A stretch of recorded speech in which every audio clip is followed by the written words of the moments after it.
Well, there are multiple ways to share the good news of Jesus Christ.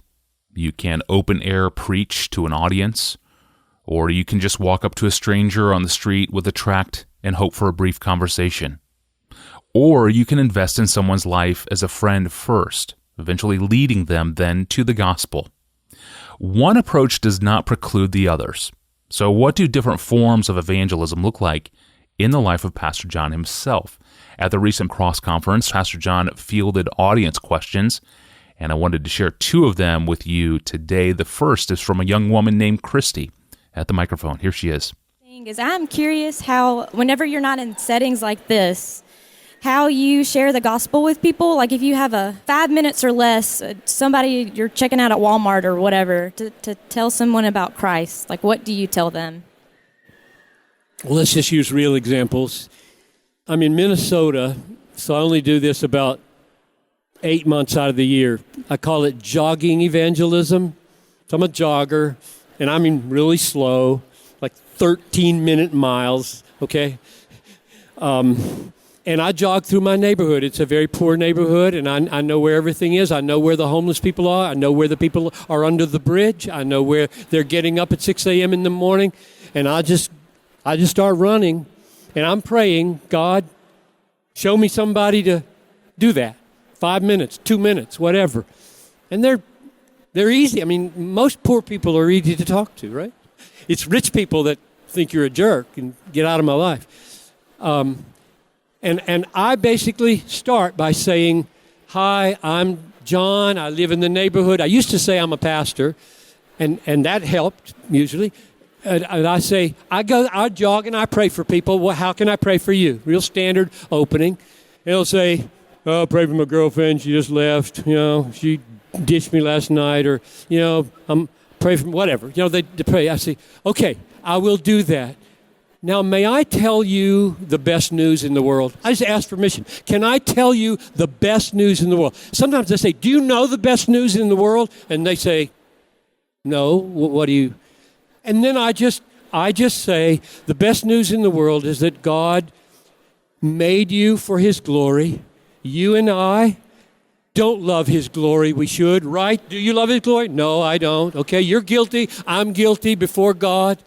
And God, in mercy, is willing to send Jesus, His Son, to die in our place so that His anger and wrath and just doesn't have to fall on us. And if we will abandon our sin and trust in Him, He will forgive all our sins and bring us into His fellowship. I mean, that's the gospel. It's the 1 Corinthians 15:3 gospel. Christ died for our sins according to the Scriptures.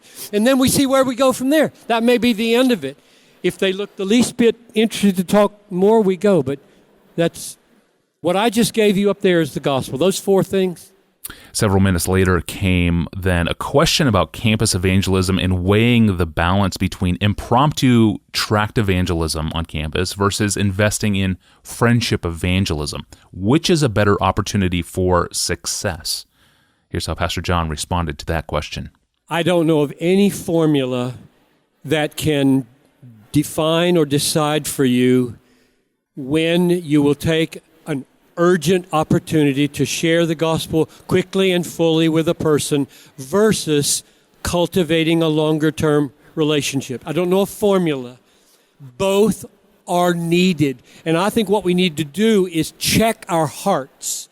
Is the reason I am cultivating, say, a half a dozen relationships in my dorm in the hopes that I will have more credibility and lead them to Jesus? Is the reason I'm doing that instead of in my first 3 conversations going to the gospel because I'm afraid?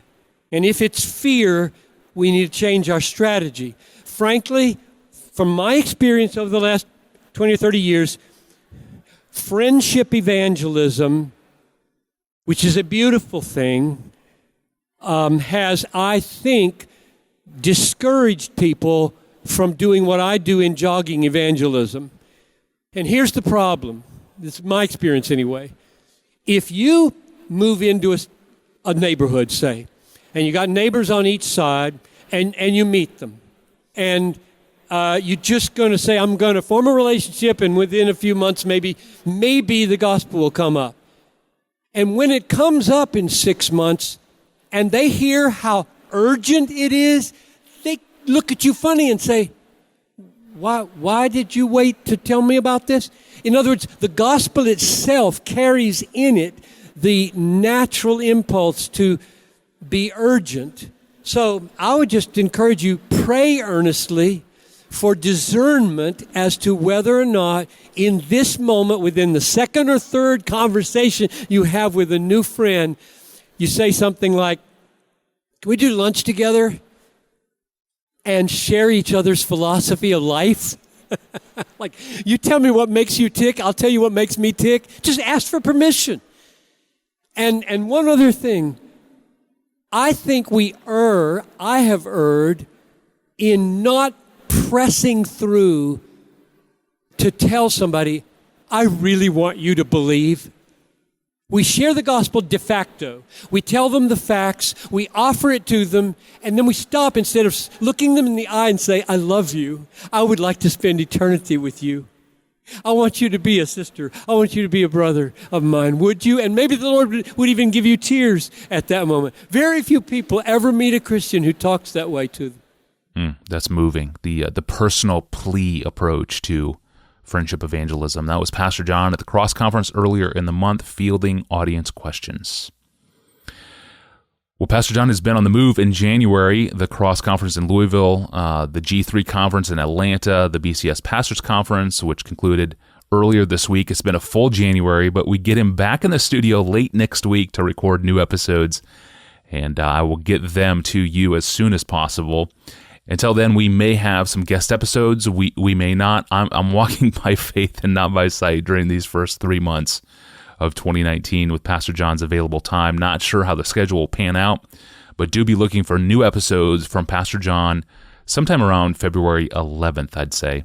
I am your host, Tony Reinke. Thanks for listening to the Ask Pastor John podcast with longtime author and pastor John Piper.